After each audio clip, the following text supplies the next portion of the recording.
Assalamualaikum warahmatullahi wabarakatuh. Halo, perkenalkan nama saya Ratu Agnia Soliha dari Program Studi Psikologi Universitas Muhammadiyah Bandung, semester 3. Pada saat ini, saya akan membahas bagaimana gambaran umum tentang karakteristik kehidupan beragama pada masa kanak-kanak, remaja, dan dewasa dalam mata kuliah Psikologi Agama.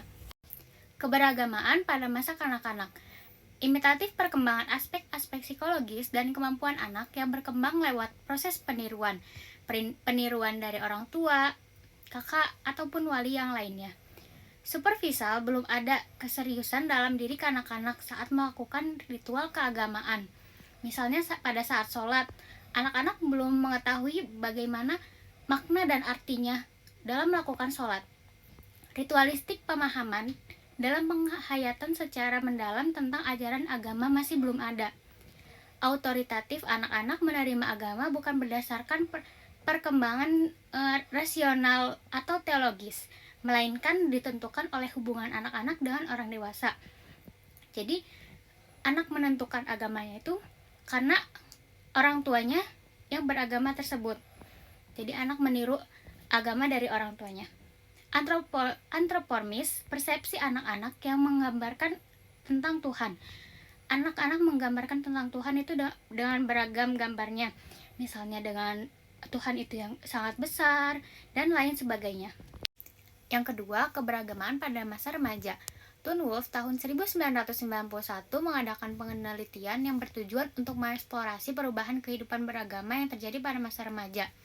Dia menemukan bahwa ternyata ada beberapa karakteristik kehidupan beragama pada masa anak-anak yang masih dibawa sampai pada masa remaja. Antara lain perilaku ritualistik dan sifat egosentris.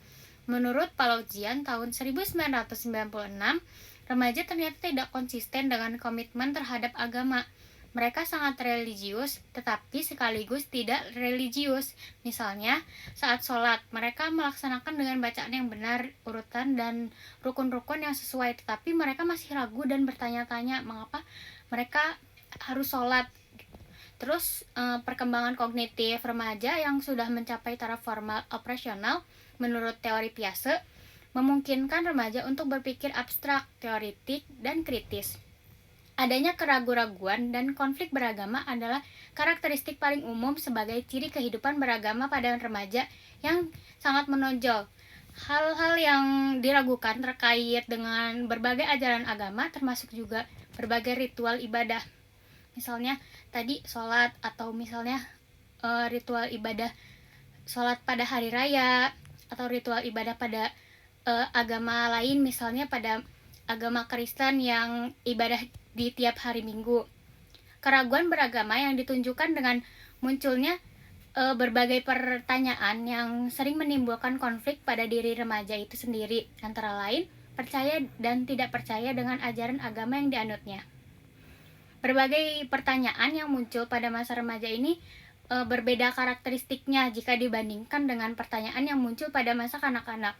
Misalnya, pada masa kanak-kanak itu pertanyaannya terkait dengan agama itu bersifatnya bertanya. Misalnya kan kayak pas mau diajarkan sholat, misalnya ini sholatnya bagaimana gitu, tata caranya bagaimana. Terus kalau pas udah masa remaja ini bersifat mempertanyakan, jadi mempertanyakan si sholatnya itu untuk apa kayak gitu. Terus yang ketiga, keberagamaan pada masa dewasa. Clark tahun 1958 mengatakan bahwa masih sangat banyak orang-orang dewasa yang belum matang kehidupan beragamanya. Kehidupan beragama yang matang mencakup keselarasan antara tingkah laku dengan nilai-nilai moral dalam agama. Ini berarti moralitas agama telah menyatu dalam seluruh aspek kehidupan individu. Kehidupan beragama yang matang juga bersifat komprehensif, integral, dan heuristik. Perkembangan kehidupan beragama adalah proses berkesinambungan yang tidak pernah selesai sepanjang kehidupan individu. Ini menunjukkan bahwa perkembangan beragama terus berkembang dalam individu. Aspek-aspek spiritualitas dan keberagamaan tidak dapat dipisahkan. Mereka saling mempengaruhi dan memainkan peran penting dalam perkembangan kehidupan beragama. Cukup sekian dari saya. Terima kasih sudah mendengarkan sampai akhir. Mohon maaf bila masih ada kata-kata yang kurang jelas atau kurang berkenan dalam penyampaian saya. Wassalamualaikum warahmatullahi wabarakatuh.